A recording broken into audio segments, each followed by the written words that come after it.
Hey, what's going on, fellas? How we doing, man? Antonelli here. Today, looking at Gary Sanchez receiving in a bullpen. He has Aroldis Chapman throwing to him, so Aroldis is throwing about 350 miles an hour. So not easy to catch, but major league catchers and Sanchez, they make it look really, really easy. So let's kind of go over a couple of things, and one of the main things that I talk a lot about when it comes to receiving. I think the first thing to do that puts you in a really good position is, your target. Giving a low target. Here's a pitch right here. You know, Probably a ball, but when you give a low target, so we watch the target here. When we give a low target, we're able to. It makes it easier to be able to beat the ball to the spot when it's down, catch the bottom of the baseball, so that we can keep the ball and the glove from continuing down. And now we take that ball from maybe a borderline strike to a ball.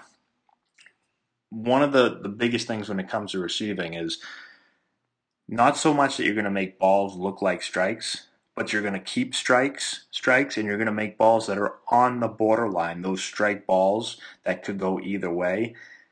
The more that you can keep of those and keep those strikes, that's where you're really going to see a big difference. Too many catchers think that they need to catch a ball way out here and drag it back across the zone and try to get that pitch to be a strike. That pitch is very, very, very, very rarely ever going to be called a strike. And if anything, it's going to make it's going to kind of piss the umpire off that you're catching balls out here, dragging them over here. When there's that much movement going on, that ball is almost never going to be called a strike. But pitches like this that are borderline pitches, when you can give a low target, it allows you to beat the ball there. So when he catches this ball, he doesn't continue to drop it, and he's able to, maybe this ball's still called a ball, maybe it's called a strike. It's one of those borderline pitches. If you give a high target, you've got a lot more distance to go, and when you have to go that far distance, you're typically going to be late getting there. You're going to catch the top of the ball, and you're going to push the ball down. You're not going to mean to, but just because you're going to be a little bit late and you're going to be catching on top of the ball, going to be a little bit harder with your glove, you're going to push it right out of the zone. So really good job there by Sanchez. And again, I'm not saying Sanchez is the greatest receiving catcher in the world, but even the guys in the big leagues that aren't great receivers are still really, really, really good receivers, obviously. The other thing is when he's catching or receiving, he is legitimately receiving. So I see with a lot of catchers, when they catch the ball, they're hard with their glove. They're pushing through the ball all the time. There's a lot of movement going on. Their head's moving all over the place. Their body's moving all over the place. Your goal as a catcher is to be as quiet as possible and to give the umpire a good view of the ball and present the ball to him. If you're moving all over the place, jabbing at the ball, it just doesn't look as good, right? So when you're quiet and still back there and you just catch it, you can see how soft it is. He's not trying to stick it. A lot of players try to stick the ball. Everything they push through every ball. They're hard with their hands. Their gloves moving all over the place. Instead of just catching the ball. Everything is soft and controlled and relaxed. There's not a lot of movement, and he's given the umpire a really good view of the ball.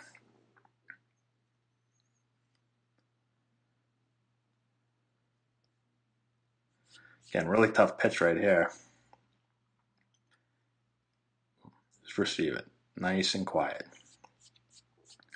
So those are two really, really important things that, not only Gary Sanchez is trying to do, but pretty much every catcher at the major league level is trying to, again, give a low target so you can beat the ball to the spot. That's one of the toughest balls to catch. For me, in my opinion, it's probably the toughest ball to keep in the zone, that low pitch, especially a hard fastball.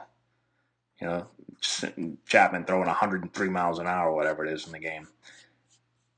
That low ball, it's so easy to push it out of the zone. Give a low target, beat the ball to the spot, catch the bottom part of the ball, and you'll give yourself a chance.